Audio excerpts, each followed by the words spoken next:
It was the kind of screw-up that should never happen. One second, I was stepping out of the shower, reaching for the towel I draped over the vanity. The next, my foot slipped on the slick tile, and I was airborne. Towel went flying as I hit the cold floor. Before I could even register the pain, the door creaked open. "Eleanor?"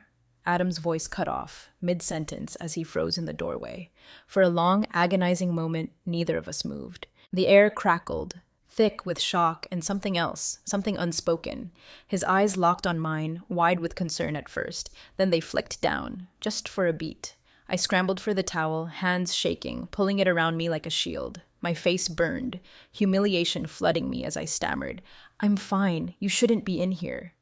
"I heard a crash," he said quickly, his voice tight, his gaze darting anywhere but at me now. "I thought something happened." "It's nothing," I insisted, even though my voice trembled. My heart was hammering, and it wasn't just from the fall. Adam lingered a second too long, his hand gripping the doorframe. "You sure? You look—" "Just go!" I snapped, desperate for the unbearable tension to break. He nodded, backing out of the room, closing the door behind him. The sound of his footsteps fading down the hall was deafening. I sat there on the bathroom floor, clutching the towel to my chest like it could protect me from what had just happened. It wasn't just embarrassment shaking me, it was the way he'd looked at me, that flicker in his eyes before he turned away. It was an accident, I knew that, but in that split second, something had shifted, and no amount of rationalizing could undo it. When I finally came out of the bathroom, he was in the kitchen, pretending to be absorbed in a plate of leftover pizza. He didn't look up when I walked in, and I hesitated in the doorway, unsure what to say. "I'm sorry," he said abruptly, his voice cracking the silence. "I didn't mean to." "I know," I interrupted, forcing a smile I didn't feel. "Let's just forget it happened, okay?" He nodded quickly, his shoulders tight as he stared down at his pizza. "Yeah, of course." But we both knew it wasn't that simple. It was an accident, I told myself over and over, just a clumsy, awkward moment we'd both move past. But as the days ticked by, I couldn't ignore the subtle shift in the air between us. The lingering glances, the charged silences, the way my pulse jumped every time we crossed paths. What started as a stupid fall was turning into something I couldn't control. Before Adam moved back into the house, my days had a simple, predictable rhythm. Mornings in my small garden in the backyard. Afternoons lost in household chores or reading in the sunlit corner of the living room, evenings stretching into quiet solitude while my husband, Fred, was lost in his stock charts or out late with his buddies from the golf club in Westchester. Fred and I had been married for 13 years, a second marriage for both of us. By the time we met, neither of us was looking for fireworks, just companionship. And that's what we'd become. Companions sharing a house, but not much else. Fred's idea of quality time was dissecting market trends over coffee, and I'd long stopped hoping for anything deeper. Then Adam came home. Fred's son had always been polite but distant with me. Our relationship had never been close, mostly because I only saw him at holidays or the occasional family dinner. He'd spent his 20s downtown, chasing a career in architecture and a string of girlfriends who never seemed to stick. When his latest breakup sent him spiraling, Fred insisted he come home for a while. "To reset." "We've got the space," Fred had said casually over Sunday brunch. "And I'm sure you won't mind having someone around during the day while I'm at the office." I smiled tightly and nodded. What else could I say? Fred rarely consulted me on decisions like this. The day Adam arrived, I was at the sink, rinsing coffee mugs, when I heard his voice in the foyer. "Hey, Dad," he called out, his deep, easy tone filling the house. I dried my hands on a dish towel and turned just as he appeared in the doorway. "Eleanor," he said with a nod, his lips curving into a polite smile. "Adam," I replied, returning the gesture. He'd changed since I last saw him. Gone was the skinny college kid with messy hair and clothes that swallowed him whole. The man standing in front of me was broad-shouldered, his dark hair neatly trimmed, his posture confident. He had this casual charm about him, the kind that made people gravitate towards him without even trying. "I appreciate you letting me crash here for a while," he said, his tone sincere. Of course," I replied, though I wasn't sure what else to say. Fred appeared then, clapping Adam on the back. "Let's get you settled," he said, guiding him towards the stairs. I watched them go, a strange tension settling in my chest that I couldn't quite place. It didn't take long for Adam to fall into the rhythm of the house. He spent his mornings at the dining room table with his laptop, job hunting, or working on design projects. In the afternoons, he'd often help me in the garden or fix things around the house that Fred had been ignoring for months. You've got a real green thumb, he remarked one day as I showed him how to prune the rose bushes. It's just a hobby, I said, though I couldn't help but smile at the compliment. Well, it shows, he said, his gaze lingering on me for a moment before he turned back to the roses. It was little moments like that, small, harmless exchanges that began to shift the dynamic between us. Fred, of course, was oblivious. He spent most of his days at his office downtown, or in his study tinkering with his vintage watch collection. The few times he was home for dinner, he and Adam would talk stocks and sports while I quietly sipped my wine and pretended not to notice the way Adam's eyes would flick to mine when he thought no one was looking. It wasn't just me who noticed the change. Even Martha, our housekeeper, commented on it one afternoon while she was dusting the shelves in the living room. Adam's a handsome young man, she said casually, her tone teasing. I laughed softly, shaking my head. You should tell him that. I'm sure he'd appreciate the ego boost. Martha smirked. Oh, he doesn't need me to tell him. He already knows. Her words stuck with me, though I wasn't sure why. And then there was the shower incident. For days after, I tried to convince myself it hadn't meant anything, that it was just a clumsy moment we'd both move past. But something had shifted between us, and no amount of denial could change that. It was in the way Adam lingered in the kitchen while I cooked. His questions about my day more thoughtful than they needed to be. It was in the way he looked at me when Fred wasn't paying attention, his gaze steady and searching. And it was in the way I felt when he was near.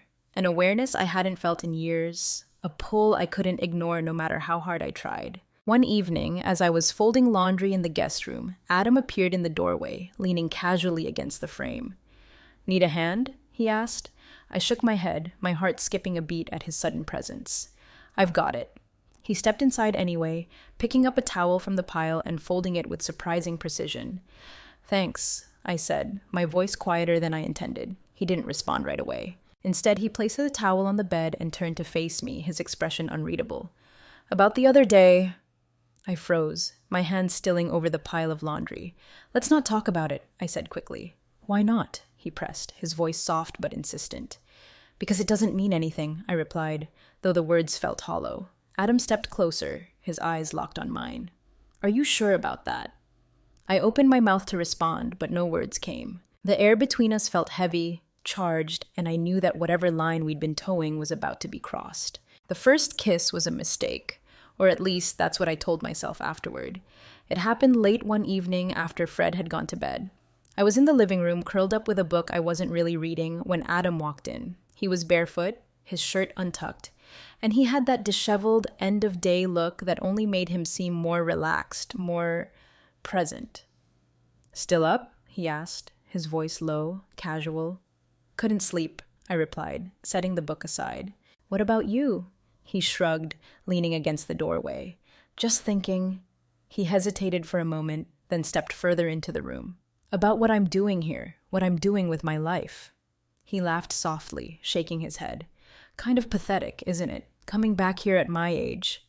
It's not pathetic, I said quickly. Everyone needs a reset sometimes. He gave me a faint smile, but it didn't reach his eyes. You really believe that? Yes, I said firmly. And you shouldn't be so hard on yourself. You're allowed to figure things out. Adam looked at me then, really looked at me, and the air in the room shifted. You're easy to talk to, he said softly. I smiled, trying to ignore the way my pulse quickened. That's what stepmothers are for, right? That's not what I meant, he said, taking another step closer. I opened my mouth to respond, but before I could, he was there, standing right in front of me, his gaze locked on mine. Eleanor, he started, his voice barely above a whisper. I should have stopped him. I should have said something, anything to break the spell. But I didn't. Instead, I stayed frozen as he leaned down, his lips brushing mine in a kiss that was soft, hesitant, but full of everything we hadn't been saying. When he pulled back, I stared at him, my heart racing. Adam, we can't... I know, he said quickly, his voice raw. I know we shouldn't, but I can't stop thinking about you. His words hit me like a tidal wave, and for a moment I couldn't breathe. Then I stood, stepping back, putting distance between us. This can't happen, I said firmly, though my voice wavered. Adam nodded, his jaw tightening. I'm sorry, I needed you to know how I feel. I didn't respond. I couldn't. I turned and left the room, my thoughts a whirlwind of guilt and confusion. But it didn't end there. The tension between us only grew in the days that followed. We avoided being alone together, but every glance, Every accidental touch felt like a spark waiting to ignite. One afternoon, I found him in the kitchen washing dishes. He glanced at me as I walked in, his expression guarded. "About the other night?" he said, breaking the silence. "Let's not talk about it," I said quickly. "Why not?" he asked, his tone quiet but insistent. "Because it was a mistake," I said, though even as I said the words, I wasn't sure I believed them. Adam set down the dish he was holding and turned to face me. It didn't feel like a mistake to me. I froze, my heart pounding. "Adam, I mean it." "Eleanor," he said, his voice steady, "I've never felt like this about anyone before, and I know it's wrong, but I can't ignore it." I looked away, my chest tightening. "This isn't fair to Fred, to either of us." "Do you love him?" Adam asked suddenly, his question cutting through the air like a knife. I opened my mouth to respond, but no words came. Adam nodded, a faint, bitter smile on his lips. "That's what I thought." The second kiss wasn't a mistake. It happened a week later, late at night, when Fred was out at one of his poker games. I was in the garden, trimming the rose bushes by the light of the patio lamp, when Adam appeared. "You're always out here," he said, his voice breaking the silence. "It's peaceful," I replied, not turning around. He stepped closer, his presence sending a jolt through me. "You're avoiding me." "I'm not," I said, though we both knew it wasn't true. "You are," he insisted, his tone soft but firm. "And I get it, I do, but I need to know. Do you feel it too, or am I imagining this?" I turned to face him, my breath catching at the look in his eyes, so open, so vulnerable. "Adam, this is complicated," I said quietly. "That's not an answer," he replied, stepping closer. I hesitated, my heart pounding before finally whispering, "Yes, I feel it too." He didn't wait for me to say anything else. He closed the distance between us, his hands cupping my face as he kissed me. This time there was no hesitation, no restraint, and this time I didn't stop him. What started as a single moment spiraled into something neither of us could control. We were careful at first, stealing moments when Fred wasn't around, keeping our relationship hidden behind closed doors. But the more time we spent together, the harder it became to hide. One afternoon, while Fred was at the driving range, Adam and I sat in the library, our heads close together as we pretended to discuss a book. His hand brushed mine, and I pulled away quickly, my eyes darting to the doorway. "This is too risky," I whispered. Adam leaned closer, his voice low. "You're worth the risk." His words sent a shiver through me, and for a moment, I forgot about everything else. The danger, the guilt, the consequences. But danger was always lurking. It was during one of these moments that Martha, our housekeeper, walked in unexpectedly. I was in the kitchen with Adam, his hand resting lightly on my waist as I leaned against the counter. Martha froze in the doorway, her eyes flicking between us. "Am I interrupting something?" I stepped away from Adam quickly, my face burning. "No, of course not," I said, my voice higher than usual. Martha didn't say anything, but the look in her eyes told me she wasn't buying it. As she left the room, Adam turned to me, his expression serious. "She knows," he said quietly. "She doesn't know anything," I replied, though my voice wavered. "We need to be more careful," he said, his jaw tightening. I nodded, but the knot of fear in my chest refused to ease. Secrets like ours are never safe for long. The house that had once felt so quiet, so predictable, now felt like a trap. Every creak of the floorboards, every unexpected knock on the door, was a reminder of how fragile the illusion of normalcy really was. It wasn't just Martha's knowing glances or Adam's inability to hide his growing frustration. The real threat came in the form of Fred's sister Carol and Adam's best friend Jason, two people who had a knack for prying where they didn't belong. Carol was the first to sense that something was off. She arrived unannounced one Sunday morning, her arms laden with groceries and her sharp eyes scanning the house as though she were a detective looking for clues. "Thought I'd come by and check on my brother's little kingdom," she said, her tone dripping with passive aggressiveness. "Carol," I said, forcing a smile as I took a bag from her arms. "This is a surprise." "Good thing too," she replied, stepping past me into the kitchen. "Surprises keep everyone honest." Fred chuckled, completely missing the edge in her tone as he followed her inside. But I didn't. Over the next hour, Carol made herself at home, asking questions that seemed innocent but were anything but. "So, how's Adam adjusting?" she asked, her gaze flicking to me as she sipped her coffee. "Fine," I replied quickly. "He's been a big help around the house." "I'll bet," she said, her smile sharp. "It's nice to see him spending time here." He's always had a way of charming his way into people's lives. The implication in her words sent a chill down my spine, but I forced myself to stay calm. Maybe you can give him a nudge about getting back out there, Carol continued, turning to Fred. It's not healthy for him to stay cooped up here too long, don't you think, Eleanor? Her eyes bored into mine, and I realized she wasn't just fishing. She was hunting. Then there was Jason. He showed up later that same week, his usual laid-back demeanor masking a sharpness that put me on edge. He and Adam spent most of the afternoon in the backyard, drinking beers and catching up, but when I stepped outside to bring them some snacks, the conversation stopped abruptly. Hey, Eleanor, Jason said with a grin that didn't quite reach his eyes. We were just talking about you. Nothing bad, I hope? I replied, forcing a laugh. Not at all, he said, though his gaze lingered on Adam for a moment too long. Just wondering how you're keeping this guy in line. Adam shifted uncomfortably, and I quickly changed the subject, but the tension in the air was palpable. Later, when I passed the living room, I overheard snippets of their conversation. She's great, isn't she? Jason was saying. Jason, don't, Adam replied, his tone sharp. I'm just saying, Jason continued. You're acting different, man, and I think I know why. The close calls didn't end there. One afternoon, while Fred was out, Adam and I were in the library. He was sitting beside me on the couch, close enough that I could feel the warmth of his arm against mine. You're tense, he said quietly, his voice full of concern. I'm fine, I replied, though my hands were trembling as I tried to focus on the book in my lap. No, you're not, he insisted, his hand brushing mine. I looked up at him, my chest tightening. Adam, we can't keep doing this. His expression hardened. Don't say that, not after everything. Before I could respond, the sound of a door closing echoed through the house. Eleanor? Carol's voice called out, followed by the unmistakable click of her heels on the hardwood floor.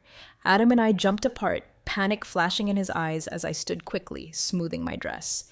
In here, I called out, my voice shaky.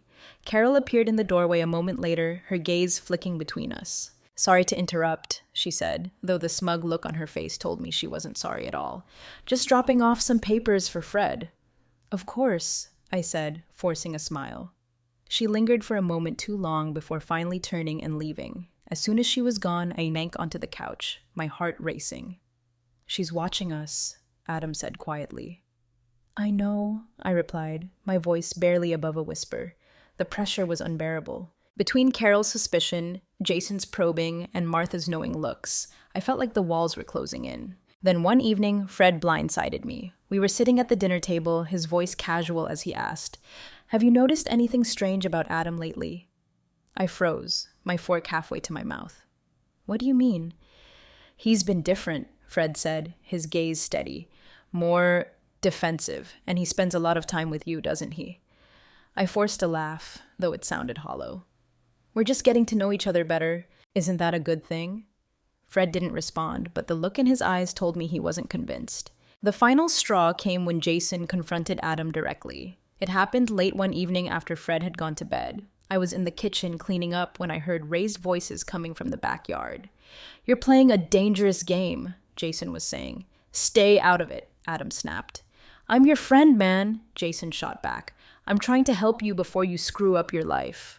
Or hers. I couldn't hear Adam's response, but the tension in his voice sent a chill down my spine. When Adam came inside, his expression was dark, his jaw tight. What did he say to you? I asked, my voice trembling. Nothing I didn't already know, he replied, his tone bitter. Adam, this is getting out of control, I said, stepping closer. He looked at me, his eyes filled with frustration and something deeper, something I didn't want to name. Then let's leave. Let's just go. His words hit me like a thunderclap, and for a moment, I considered it, leaving everything behind, starting over somewhere far away. But the weight of what that would mean pressed down on me, and I shook my head. I can't, I whispered. Adam's expression hardened, and he turned away. Then we're running out of options. The storm came crashing down faster than I could have prepared for. For weeks, I'd felt it brewing, the way Carol lingered when she visited, the way Jason's probing questions cut too close, and the way Fred's patience was slowly unraveling. Adam and I thought we had control, that we could outmaneuver their suspicions. We were wrong. It started with Fred's sudden change in behavior. He began coming home earlier, skipping his usual rounds at the golf course or poker nights. He hovered more, asking pointed questions about how I spent my days and why Adam hadn't pulled his weight by finding a job yet. One evening, as I cleared the dinner table, Fred leaned back in his chair and crossed his arms. "Eleanor," he said, his voice too casual, "you think Adam's staying here too long?" I froze for a moment before forcing myself to keep moving. "He's figuring things out, Fred. You wanted him here, remember?" "I did," Fred replied, his gaze sharp, "but I didn't expect him to get so comfortable." The words hung in the air, and my hands tightened around the edge of the plate I was holding. "What are you trying to say?" I asked, my voice steady despite the knot in my chest. Fred's lips pressed into a thin line, but he didn't answer. He didn't have to. A few days later, Carol arrived unannounced, as she often did. This time, she had an agenda. She cornered me in the kitchen, her sharp eyes scanning my face as I wiped down the counters. "You've seemed distracted lately," she said, her tone light but probing. "Just busy," I replied, avoiding her gaze. "Busy with what?" Carol asked, her smile sharp. "Because from what I can tell, Adam's been the one keeping you occupied." I froze, the implication in her words hitting me like a slap. "Carol, that's a ridiculous thing to say." "Is it?" she countered, stepping closer. "I'm just calling it like I see it, and I've seen the way you two look at each other. You're not as subtle as you think." The blood drained from my face, but I forced myself to stay calm. "You don't know what you're talking about." Carol's smile widened. "Maybe. Or maybe Fred needs to hear what I think." That night, I found Adam in his room, pacing. "She knows," I said quietly, closing the door behind me. Adam stopped, his expression darkening. "Carol?" "She's threatening to tell Fred," I said, my voice trembling. "I don't know what to do." Adam stepped closer, his hands resting on my shoulders. "We need to get ahead of this. Tell them ourselves." I shook my head, panic rising in my chest. "We can't. Fred will—" "Eleanor," Adam interrupted, his voice firm. "This isn't going to end on its own. We have to take control before it all blows up." But before we could decide what to do, the decision was made for us. The following evening, Fred called me into the study. Adam wasn't home. He'd gone out to meet Jason, though I had my doubts about whether he'd actually show up. Fred was sitting at his desk, a glass of whiskey in his hand. He didn't look up as I entered, his gaze fixed on the darkened window. "Sit down," he said, his tone flat. I hesitated before taking a seat across from him. "I've been thinking," Fred began, swirling the whiskey in his glass, "about you, about Adam, about this house." My stomach twisted, but I said nothing. "Carol's been saying some things," Fred continued, his voice calm but deadly. "Things I didn't want to believe at first. But now, I'm not so sure." "Carol's always been dramatic," I said quickly, though my voice wavered. Fred's gaze snapped to mine, his eyes hard. "Is she wrong?" My breath caught, and for a moment I couldn't speak. "Eleanor," he said, his voice low, "if there's something you need to tell me, now is the time." I opened my mouth to respond, but before I could, the front door slammed. Adam. The next few moments unfolded in slow motion. Fred stood, his expression darkening as Adam's footsteps echoed down the hallway. Adam appeared in the doorway, stopping short when he saw us. "What's going on?" he asked, his gaze flicking between me and Fred. Fred stepped toward him, his fists clenched at his sides. "You tell me, Adam, what's going on?" Adam's jaw tightened, and he glanced at me before turning back to Fred. "Nothing. I don't know what you're talking about." "Don't lie to me," Fred barked, his voice echoing through the room. Adam stood his ground, his shoulders squared. "I'm not lying." Fred turned to me, his eyes blazing. "Eleanor, is he lying?" The room fell silent, the weight of the question pressing down on me like a physical force. I felt Adam's gaze on me, steady and unyielding. And I knew that no matter what I said, nothing would ever be the same. "No." My voice broke, and I looked away, tears streaming down my face. Fred's face twisted with rage, and he turned back to Adam. "Get out," he said coldly. "What?" Adam said, his voice rising. "You heard me," Fred growled. "Pack your things and get out of my house." "Fred, wait," I started, but he cut me off. "And you," he said, his voice shaking with fury, "don't think this is over." Later that night, as I sat alone in the darkened living room, I heard the sound of Adam's suitcase wheels on the tile floor. I stood as he approached, his face shadowed but his eyes filled with something I couldn't quite name. "I'll call you," he said quietly. I nodded, unable to speak, and watched as he walked out the door. The house was unnervingly quiet after Adam left.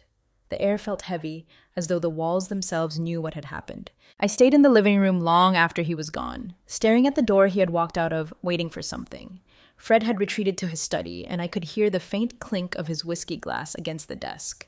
When I finally forced myself to move, I climbed the stairs to our bedroom, dreading the conversation that was waiting for me.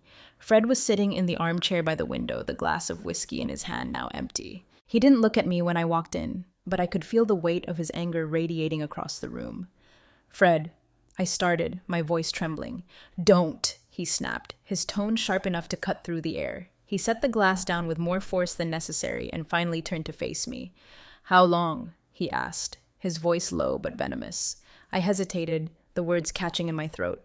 "It wasn't how long," he repeated, each word laced with fury. I closed my eyes, tears spilling over as I whispered, "A few months."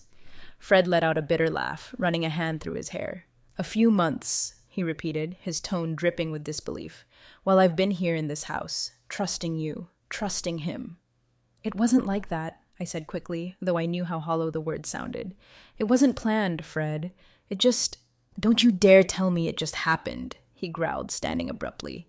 "You're my wife, Eleanor, and he's my son." "I know," I said, my voice breaking. "I know how wrong it is, but I can't undo it." Fred stared at me, his expression a mix of anger and hurt. For a moment, I thought he might yell, throw something, demand more answers, but instead he just shook his head. "I can't even look at you right now," he said quietly. He brushed past me on his way out of the room, leaving me standing there shaking. The next morning, Fred was gone. His car wasn't in the driveway, and he hadn't left a note. I told myself he just needed space, but deep down, I knew this wasn't something that could be fixed with time. I spent the day in a haze, wandering the house aimlessly, trying to avoid the places that reminded me of Adam. But everywhere I turned, there he was. In the kitchen, in the garden, in the library where we'd stolen so many moments. By evening, I couldn't take the silence anymore. I grabbed my phone and dialed Adam's number, my hands trembling as I waited for him to pick up. "Eleanor?" he said softly when he answered. Tears filled my eyes at the sound of his voice. "I don't know what to do," I whispered. "I'll come back," he said immediately. "No," I said quickly, shaking my head even though he couldn't see me. "You can't. Not now." "Then meet me," he said. "Anywhere. Just tell me where." I ended up meeting him at a small motel on the edge of town, a place far enough away that no one would recognize us. When I walked into the room, he stood and crossed to me in 2 long strides, pulling me into his arms. "I missed you," he murmured against my hair. I closed my eyes, breathing him in. "I don't know how we fix this, Adam," I said, my voice trembling. "We'll figure it out," he said firmly. "We just need time." But time was the one thing we didn't have. The next morning, I woke to find my phone buzzing on the nightstand. It was a message from Fred. "Come home. We need to talk." My heart sank, and I knew what was waiting for me. When I walked into the house, Fred was sitting at the dining table, his hands clasped in front of him. He looked up when I entered, his expression cold and resolute. "I've been talking to my lawyer," he said, his voice calm but unyielding. "Fred," I started, but he held up a hand to silence me. "You've made your choice, Eleanor," he said, "and now I'm making mine. I want you out of this house by the end of the week." The words hit me like a punch to the gut, but I forced myself to stay composed. "Fine," I said quietly, "if that's what you want." Fred nodded, but there was no satisfaction in his expression. "It's what has to happen." Later, as I packed my things, I felt a strange sense of relief. The life I'd been clinging to for so long was gone, but maybe that wasn't such a bad thing. Adam called that evening, and when I told him what had happened, his response was immediate. "Come to me," he said. "We'll figure it out together." And for the first time in months, I felt like I could breathe.